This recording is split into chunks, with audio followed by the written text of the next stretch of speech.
Lecture audio du conte L'heureuse famille de Hans Christian Andersen par Valérie Alain.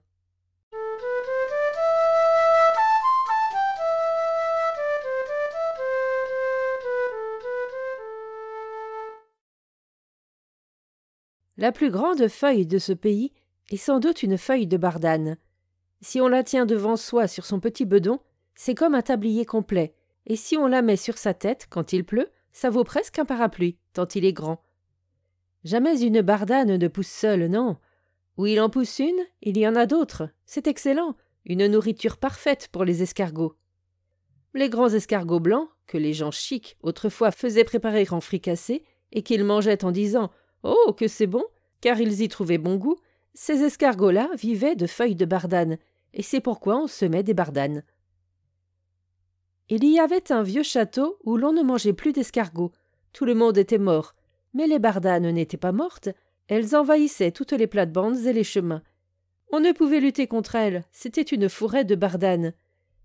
S'il n'y avait pas eu, çà et là, un pommier et un prunier, jamais on n'aurait pensé que c'était là un jardin. Il n'y avait que bardanes. Et là-dedans habitaient les 2 derniers escargots, d'âge vénérable. Ils ne savaient pas eux-mêmes leur âge, mais ils se rappelaient bien qu'ils avaient été beaucoup plus nombreux, qu'ils appartenaient à une famille venue de pays étrangers, et que toute la forêt avait été plantée pour eux. Ils n'en étaient jamais sortis, mais ils savaient qu'il existait dans le monde quelque chose de plus, qui s'appelait le château, et où l'on était cuit, où l'on devenait noir et était posé sur un plat d'argent. Mais qu'arrivait-il ensuite? Ils ne le savaient pas. Ils ne pouvaient d'ailleurs s'imaginer ce qu'on éprouve à être cuit et mis sur un plat d'argent, mais ça devait être délicieux et tout à fait chic. La taupe, le crapaud et le ver de terre, qu'ils avaient interrogés, n'avaient pu les renseigner.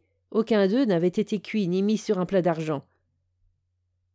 Les vieux escargots blancs occupaient le premier rang dans le monde, ils le savaient. La forêt existait pour eux, et le château existait afin qu'ils pussent être cuits et mis sur un plat d'argent. Ils vivaient très solitaires et heureux, et comme ils n'avaient pas d'enfants, ils avaient recueilli un petit escargot ordinaire, qu'ils élevaient comme leur propre enfant, mais le petit ne voulait pas grandir, car il était ordinaire. Les vieux, surtout la mère escargot, croyaient tout de même pouvoir observer sa croissance, et la mère demanda au père escargot s'il ne pouvait pas s'en rendre compte. Elle disait qu'il le sentirait en tâtant la petite coquille d'escargot, et il tâta et trouva que la mère avait raison. Un jour tomba une forte pluie. « Quel tambourinage sur les bardanes !» dit le père escargot. « Il vient des gouttes jusqu'ici, » dit la mère escargot. « Elles courent le long de la tige. Tu vas voir comme ce sera mouillé ici. Je suis bien contente que nous ayons notre coquille, et le petit aussi. Nous sommes certes plus avantagés que toutes les autres créatures. On voit bien que nous sommes les maîtres du monde. Nous avons notre maison dès notre naissance, et la forêt de bardane a été semée pour nous.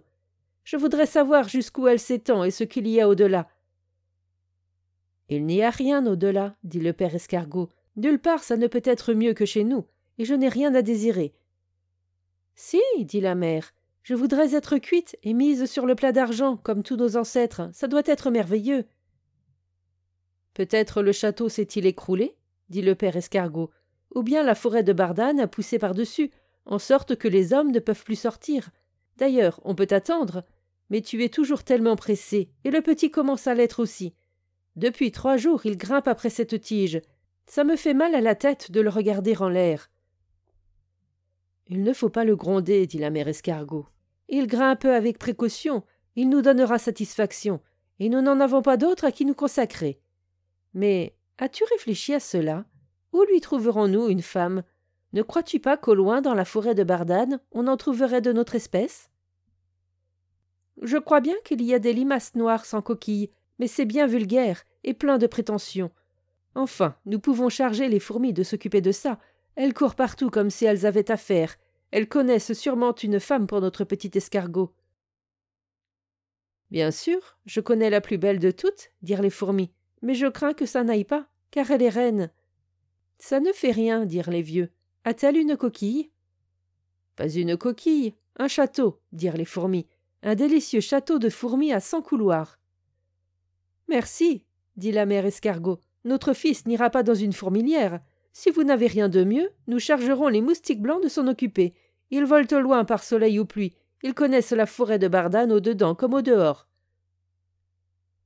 Nous avons une femme pour lui, » dirent les moustiques. « À 100 de pas d'hommes d'ici se trouve sur un groseillier à maquereau un petit escargot à coquille, qui est seul et en âge de se marier.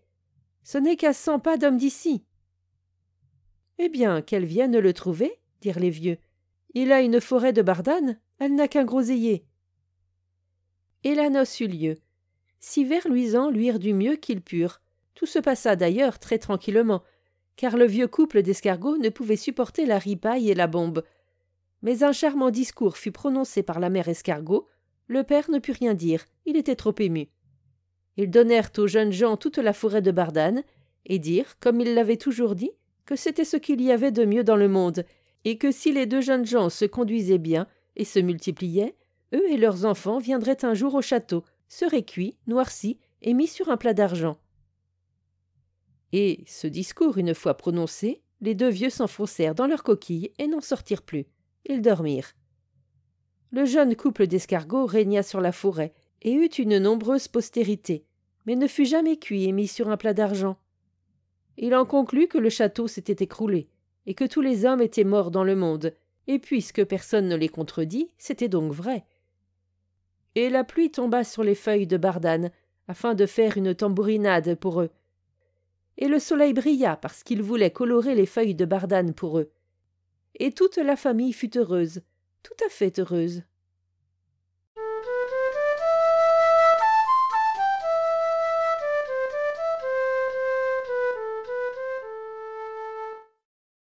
Fin de la lecture du conte L'heureuse famille.